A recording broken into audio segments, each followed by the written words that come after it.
सभी का एग्जाम नगरी के यूट्यूब स्ट्रीट प्लेटफॉर्म में स्वागत है। जैसा कि आपके लिए डेली एक प्रैक्टिस सेट एक श्रृंखला जो आपको सभी एग्जामों में वेरी इंपॉर्टेंट क्वेश्चन होगा जो आपको एग्जाम में सफलता दिलाएंगे।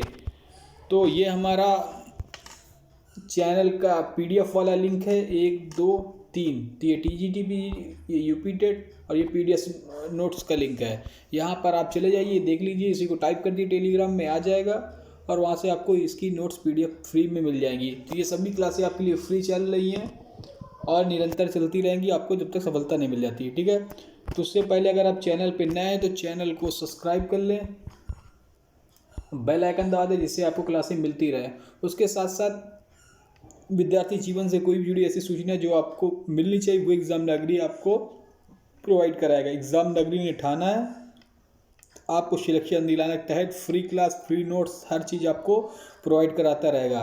तो ये सिलेक्शन दिलाने वाली क्लासेस का हम लोग ने नाम रखा हुआ है जिससे आपको सिलेक्शन मिल सके। ठीक है, तो ये क्लास आपको कई एग्जामों, चाहे आप Allahabad high court group CD का दे रहे हो, जिनका ड्राइवर पोस्ट का वो जरूर देखें, जिनका 10 तारीख एग्ज़ाम है, और जिनका इलाहाबाद हाई कोर्ट D और C और प्लस इलाहाबाद यूनिवर्सिटी का एग्ज़ाम है वो भी देखें, वीडियो एग्ज़ाम वो भी देखें। ठीक है, जिनका फिलहाल अभी करेंटली एग्ज़ाम है वो ज़रूर देखें, पूरा सेक्शन देखें, पूरी वीडियो। हिंदी की बहुत ही बेहतरीन श्रृंखला है जो आपको एग्ज़ाम में हूबहू ऐसे ही क्वेश्चन मिल सकते हैं।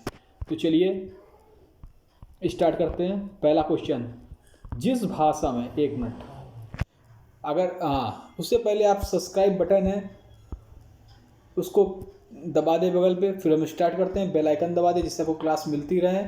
ये आपका परिवार है, जो हमारे पुराने भाई बहन हमसे जुड़े हुए हैं, ये चैनल को वो शेयर करें, लाइक करें। ठीक है, और जो हमारे नए भाई बहन देख रहे हैं चैनल को सब्सक्राइब कर लें। चलिए, जिस भाषा में शासक व शासन का काम होता है उसे क्या कहते हैं? तो जिस भाषा में शासक व शासन का काम होता है उससे राजभाषा कहते हैं। हमारे भारत की राजभाषा कौन सी है? तो हिंदी है। ठीक है, हमारे राष्ट्रीय संविधान में कितनी भाषाएं? तो 22 भाषाएं। कौन सी अनुसूची में? 8वीं अनुसूची में। कौन सा अनुच्छेद? 343 अनुच्छेद है। और राष्ट्रीय हिंदी दिवस कब मनाया जाता है? 14 सितंबर को राष्ट्रीय हिंदी दिवस। अंतर्राष्ट्रीय हिंदी दिवस कब मनाया जाता है? तो अंतर्राष्ट्रीय हिंदी दिवस 10 जनवरी को मनाया जाता है। चलिए, कितने क्वेश्चन आपको बता दिए। अगर ये क्वेश्चन आपको आते हैं तो आपको एग्जाम में सफलता मिलेगी। हिंदी का पहला नाटक कौन सा? नाहुस। हिंदी का पहला समाचार पत्रिका कौन से? उदत मार्तंड। ठीक है, तो चलिए, हाटक का समानार्थी शब्द, एक और बेहतरीन श्रृंखला लेके आऊँगा आपको जल्द ही। एक मैराथन जल्दी देखने को मिलेगी जो आपको सभी एग्जाम में इंपॉर्टेंट होगी, जैसे हिंदी, साइंस, GS GK सभी के क्वेश्चन हुए, उसको आप जरूर लीजिएगा। तब तक आप इस वीडियो को इतना शेयर कर दें कि जिससे आपका ये परिवार और अथक बढ़ता रहे। ठीक है, हाटक किसका समानार्थी शब्द है? तो हाटक सोना, स्वर्ण, हेम, कंचन, स्वर्ण, जात, रूप इत्यादि का है। छंद के मुक्ता कितने प्रकार होते हैं? छंद 2 प्रकार के होते हैं। प्रत्यय कितने प्रकार होते हैं? तो प्रत्यय भी 2 प्रकार के होते हैं। और महाकाव्य में कम से कम कितने सर्ग होते हैं? तो 8 सर्ग होते हैं। भरत मुनि के अनुसार रसों की संख्या कितनी है? तो 8 है। भरत मुनि ने किसकी रचना की? नाट्यशास्त्र की रचना की है। राजभाषा अधिनियम किस वर्ष पारित किया था? तो 1963 में। बोली को अन्य किस नाम से जाना जाता है? विभाषा नाम से जाना जाता है। संचारी भाव के अन्य किस नाम से जाना जाता है? तो संचारी को व्यभिचारी भाव से जानते हैं। संचारी भाव के कितने प्रकार होते हैं? तो संचारी भाव 33 प्रकार के होते हैं। वर्ण किसे कहते हैं? वर्ण वो छोटी छोटी ध्वनि है।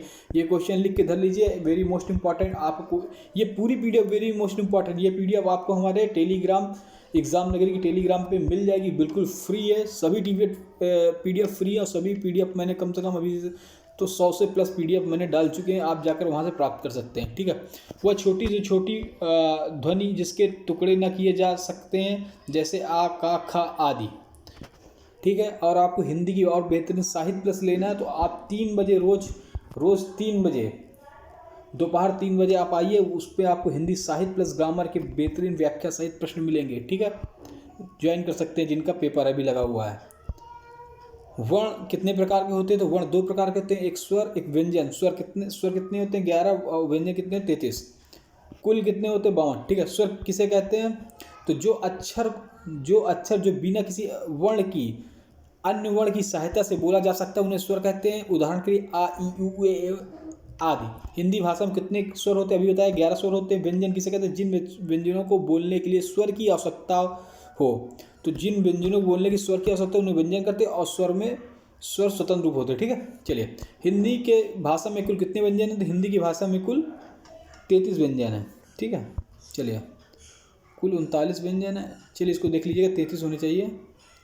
वाक्य किसे कहते हैं? तो शब्दों के सार्थक समूह को वाक्य कहते हैं। अर्थ की दृष्टि से वाक्य कितने भेद होते हैं? तो अर्थ की दृष्टि से अर्थ की दृष्टि से वाक्य 8 भेद होते हैं। Very most important. रचना की दृष्टि से वाक्य कितने भेद होते हैं? तो रचना की दृष्टि से वाक्य 3 भेद होते हैं। ये क्वेश्चन वेरी इंपॉर्टेंट, आपको एग्जाम में हूबहू देखने को मिल सकते हैं, तो इनको देख लीजिए। अर्थ की दृष्टि, अगर अर्थ आ जाए, ठीक है, अगर अर्थ आ जाए तो आप 8 करिएगा। अगर रचना आ जाए तो आप, अगर रचना से पूछ ले तो आप 3 करिएगा। तो देखिए मैं बता देता हूँ, अगर रचना पूछे तो रचना 1 2 3, एक ट्रिक बता देता हूँ। रचना कितने नंबर में लिखा हुआ? 3, तो आप 3 बताइएगा। अगर अर्थ 2 नंबर का है तो 2 का क्यूब कर दिएगा, 8 हो जाएगा, 8, ठीक है। चलिए, अब तो नहीं भूलेगा ना। शब्द किसे कहते हैं? वर्णों के सार्थक समूह को शब्द कहते हैं। व्याकरण के अनुसार शब्दों के कितने भेद? तो व्याकरण के अनुसार शब्दों के 5 भेद हैं। ये भी क्वेश्चन बहुत आता है, तो कौन कौन से हैं? संज्ञा, सर्वनाम, विशेषण, क्रिया, अव्यय, ठीक है। तत्सम शब्द किसे कहते हैं? तो तत्सम शब्द वो होते हैं जो शब्द संस्कृत, ये हमेशा मैंने आपको जब टीवी की क्लास पढ़ाते 3 बजे, उसमें हमेशा मैंने हर चीज़ को बेहतरीन तरीके पढ़ाया है। अगर आपने पढ़े तो प्ले लिस्ट बनी, आप पढ़ सकते हैं। शब्दों के शुद्ध रूप जो संस्कृत के होते हैं उन्हें तत्सम कहते हैं। जो संस्कृत के शुद्ध रूप होते हैं, जो कहते हैं हिंदी में प्रयोग होते हैं, उन्हें तत्सम कहते हैं। तद्भव, तत्सम। तद्भव शब्द किसे कहते हैं? संस्कृत के शब्दों के बिगड़े हुए रूप को तद्भव कहते हैं। संज्ञा किसे कहते हैं? किसी वस्तु, स्थान, नाम, भाव आदि संज्ञा कहते हैं, जैसे जातिवाचक, भाववाचक, ये संज्ञा है, ठीक है। सर्वनाम किसे कहते हैं? जो शब्द संज्ञा के स्थान पर बोले जाते हैं, संज्ञा के स्थान पर जो शब्द बोले जाते हैं उन्हें सर्वनाम कहते हैं। विशेषण किसे कहते हैं? एक एक क्वेश्चन आपके लिए इंपॉर्टेंट है, ये सीरीज आपके लिए इंपॉर्टेंट है। PDF भी आपको मिल जाएगी, लेकिन हाँ, आप चैनल को सब्सक्राइब करें, लाइक करें, शेयर कर दें। जो शब्द किसी संज्ञा या सर्वनाम की विशेषता है उसे क्या कहते हैं? उसे विशेषण कहते हैं। क्रिया किसे कहते हैं? जिन शब्दों से किसी काम का करना होना पाया जाता है उसे क्रिया कहते हैं। क्रिया के भी होते हैं अकर्मक क्रिया, सकर्मक क्रिया, बहुत अच्छा पढ़ाया है, वीडियो बनी हुई आप देख सकते हैं प्लेलिस्ट में। अव्यय किसे कहते हैं? चिड़िया आकाश में उड़ रही है, कौन सी क्रिया? अकर्मक, सकर्मक, बताइए। जिसमें अकर्मक उड़ रही, चिड़िया आकाश में उड़ रही है। बच्चा रोता है, कौन सी क्रिया? अकर्मक है। राम पेन से लिखता है तो सकर्मक है, ठीक है, लिखना, कर्म हो रहा है।